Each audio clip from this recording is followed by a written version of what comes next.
Maya pushed open the heavy garage door, its hinges squeaking as sunlight spilled across the oil-stained floor. She adjusted the strap of her worn canvas backpack and tried not to flinch when the air compressor kicked on in the corner. The shop smelled of gasoline, burnt rubber, and stale coffee. It reminded her of home, of afternoons spent on a gravel driveway with her dad, where every oil change felt like an adventure. But here, at Burnett's Auto, no one cared about her stories or her calloused hands. To them, she was just the girl who fetched lunch orders and answered phones. The shop manager, Rick Burnett, was leaning against a red tool chest, barking instructions at the mechanics who half listened while pretending to work.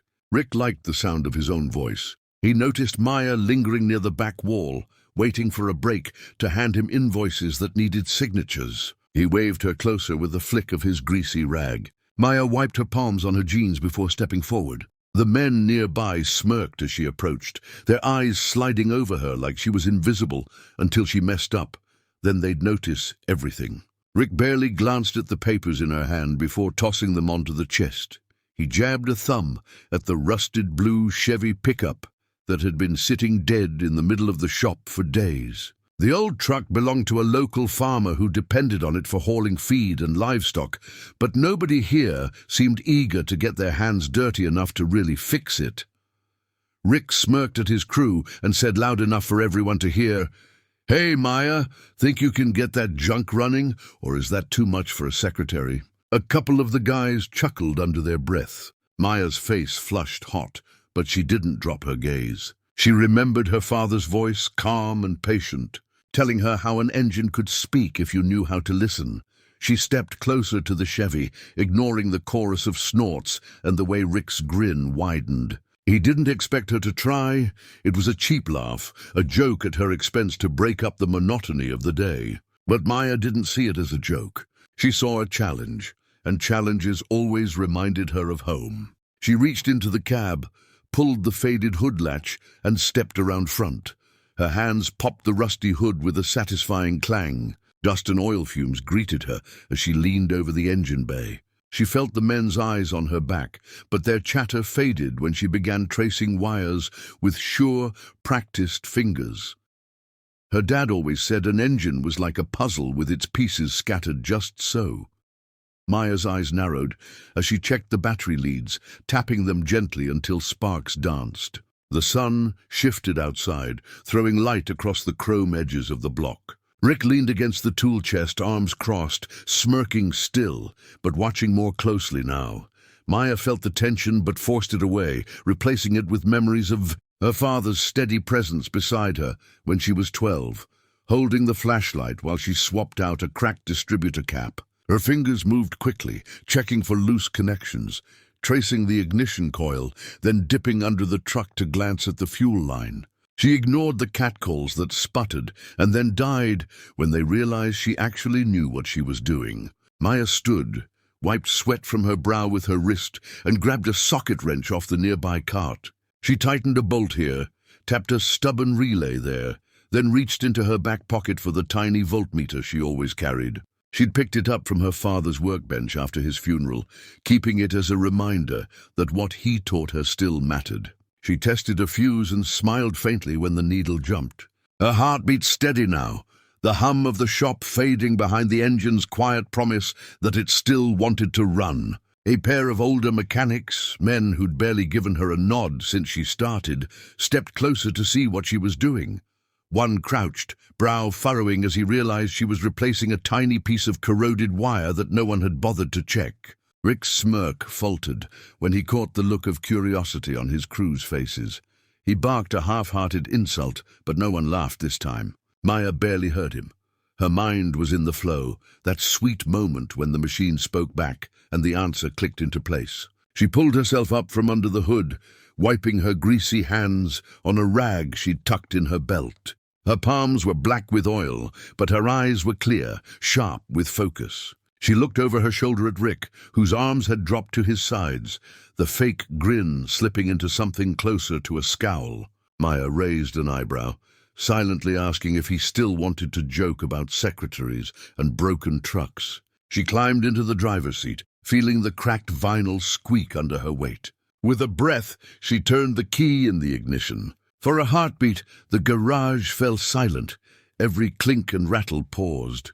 Then the old Chevy sputtered once, coughed twice, and roared to life like a stubborn old dog, finally remembering how to bark. The exhaust pipe belched a puff of smoke as the engine settled into a steady rumble. A few mechanics clapped. One let out a sharp whistle that bounced off the metal rafters. Maya stepped out, wiping her hands again, feeling the weight of every pair of eyes now fixed on her for all the right reasons. Maya stood by the Chevy as the engine rumbled, a low, steady purr that sounded like victory wrapped in gasoline fumes. She wiped a smear of oil from her cheek with the back of her hand, not caring that her hair clung to her forehead in sweaty strands. Rick's face was a mix of disbelief and something that looked suspiciously like fear. The other mechanics drifted closer, circling the truck like it was a campfire in the middle of the concrete floor. No one dared to look away, afraid they'd miss whatever this girl would do next. She didn't gloat. Instead, she moved to the side, flicked the hood latch again, and checked the gauge to make sure the engine was running clean. She heard a few murmurs behind her, words like "never seen that," and didn't even need the diagnostic computer. One of the older guys stepped forward, cleared his throat, and asked if she'd mind showing him exactly where the short was. Maya nodded, her voice calm but steady as she explained how she'd traced the fault back to a loose ground wire corroded at the base. Rick shifted his weight from foot to foot, his jaw clenching every time Maya spoke.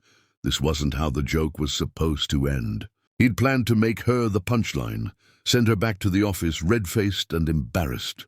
Instead, the entire shop floor had stopped working to watch her fix what none of them could in days. She felt his eyes boring into the side of her head, but when she met his glare, she didn't flinch. She just held his gaze until he looked away, pretending to study his phone. The customer whose truck she'd fixed came in later that afternoon. He was an old farmer with a sun-creased face and hands so rough they looked like tree bark. When he heard his pickup was ready, he laughed out loud, saying he'd half expected to wait another week. When Rick started to take the credit, the older mechanic cut him off and jerked a thumb at Maya. "She's the reason it's running again, not us," he said firmly.